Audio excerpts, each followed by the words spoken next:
What's going on, guys? It's your boy Distant Coder, and welcome back to another episode of Know Your Rulings. Don't forget, as always, to leave your ruling questions in the comment section of this video so I can go over those for the ruling questions of my next video. But for today, I got a couple of ruling questions lined up and ready to go, so let's get right into it. So for the very first ruling question of the day, we have a question from Saul, and they ask, Dear Coder, if a player A Kaiju's an opponent's monster, then summons their own Kaiju, should they be able to activate mind control? So, Kaiju monsters all have this stipulation that says that each player can only control one Kaiju monster. So basically what Saul is asking here is, if my opponent controls a Kaiju and so do I, am I allowed to activate something like mind control that could take control of my opponent's Kaiju monster?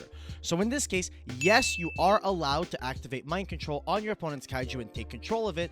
In this situation, what will happen is that the newest Kaiju to appear on your field will immediately be sent to the graveyard. Now, this is different than special summoning a second Kaiju to your field, because that's an illegal play. So you're not allowed to legally try to summon another Kaiju to a field on which there is already a Kaiju.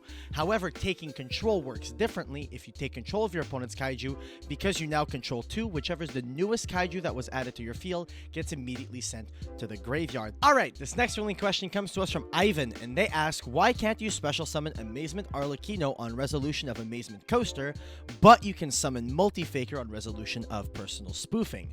So, these two situations are slightly different, and I'll explain why. In the case of Personal Spoofing, when you activate Personal Spoofing, you are allowed to activate the effect as part of the same chain link as when you flip the card face up. What this means is that when the Personal Spoofing resolves, adding the Multi-Faker, the last action to have occurred was, in the last chain, was the trap card being activated, meaning that when the chain resolves, Multi-Faker is in hand and can verify that in the last chain there was a trap card activated, therefore it can special summon itself. In the case of Arlecchino and Coaster, Arlecchino basically has the same kind of text as Multi-Faker, but Coaster works a bit differently than Personal Spoofing does. In the case of all of the Amazement trap cards, when you initially flip the trap card face up, you cannot activate its effect yet because the trap is not equipped to a monster.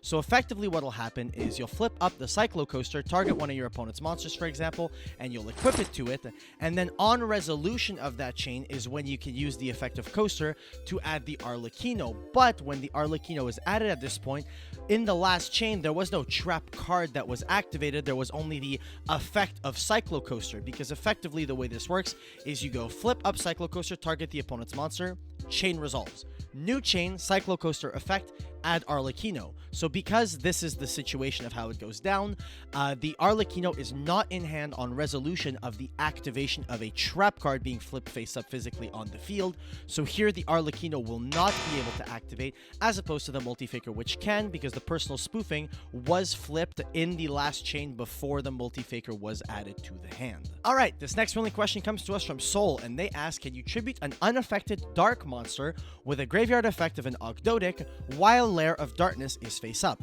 Stuff like the Arrival Cybers and Ultimate Falcon.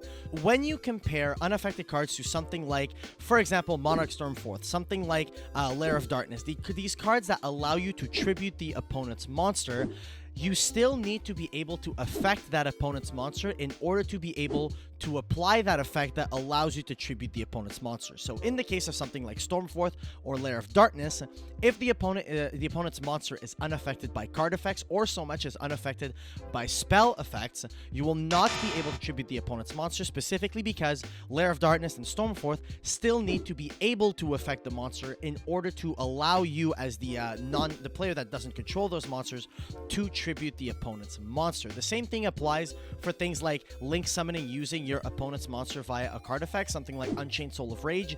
If your opponent's monster is unaffected by card effects, you are not allowed to use the effect of Unchained Soul of Rage in order to link summon using that opponent's monster, even though when you actually send the monster to the graveyard, it's not being sent via an effect, it's being sent for the cost of something like the Ogdoadic monster, or being sent via a link mechanic in the case of Unchained Soul of Rage.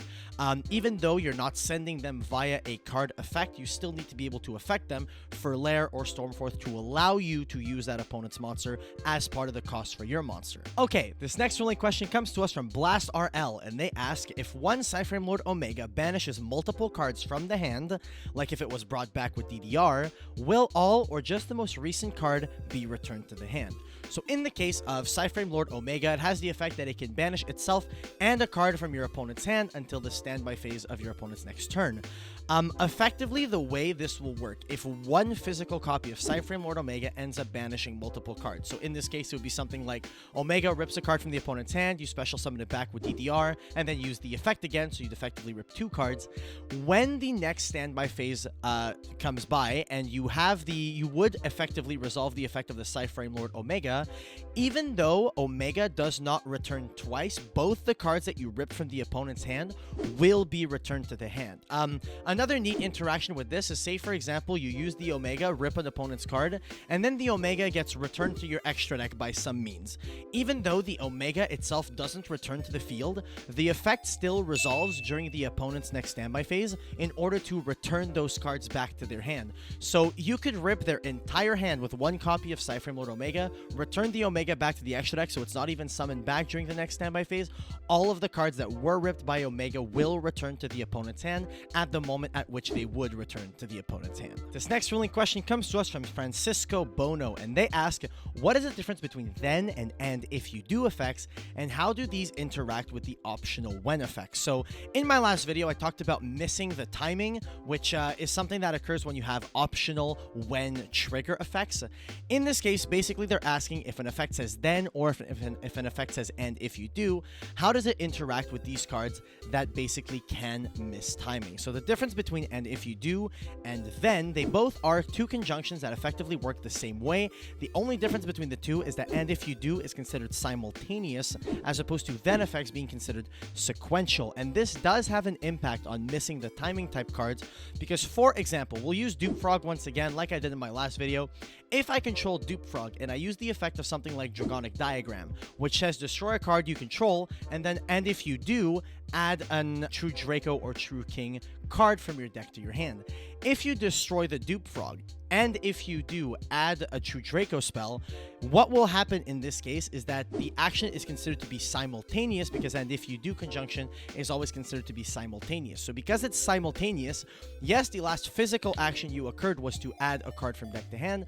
Because it's simultaneous, the Dupe Frog will not miss timing, because the game considers the add and the destroy as both occurring at the same time and both being the last action to have occurred. So in this case, effectively what happens is that you add the True Draco spell trap, and then the Dupe Frog is able to search. Now, if you compare this to a card like Soul Taker, Soul Taker destroys an opponent's monster you control, then the opponent gains 1,000 life points, because it's a then conjunction. So part A is to destroy the opponent's monster, then the opponent gains 1,000 life points. The last action to occur is the opponent gaining 1,000 life points. So in this case, if you destroy a Dupe Frog, then give your opponent 1,000 life, the Dupe Frog will not be able to activate its effect to search a frog from deck to hand. Okay, for this last ruling question, it comes to us from Bobby Vega, and they ask, can I activate Branded Opening under Droll to special summon, not add to hand?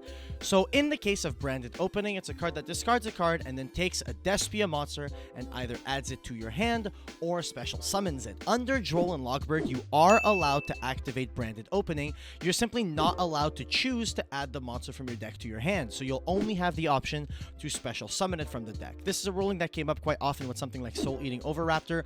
Under Droll and Logbird, Ovi has the effect that it can either add or dump from deck to the graveyard a dinosaur monster. So in this case, the Oviraptor could not add the dinosaur monster from the deck to the hand, but it can still send the dinosaur monster from the deck to the graveyard. So under Joel and Logbird, when you have these effects that do one or the other, you'll basically be allowed to activate it, but you will only have the option to do the one that you can legally perform. So anyways, guys, that was it for this episode of Know Your Rulings. I hope you guys learned something new, and I'm glad that you guys are enjoying these. These videos have been popping off, and I can't thank you guys enough for all the likes, comments, and subscriptions. You guys have really been making my channel pop off, and I really appreciate you guys for that. So anyways, don't forget to leave your ruling questions in the comment section of this video, and I'll go over those for the next ruling questions video. Have a good one, guys, and I'll see you in the next one.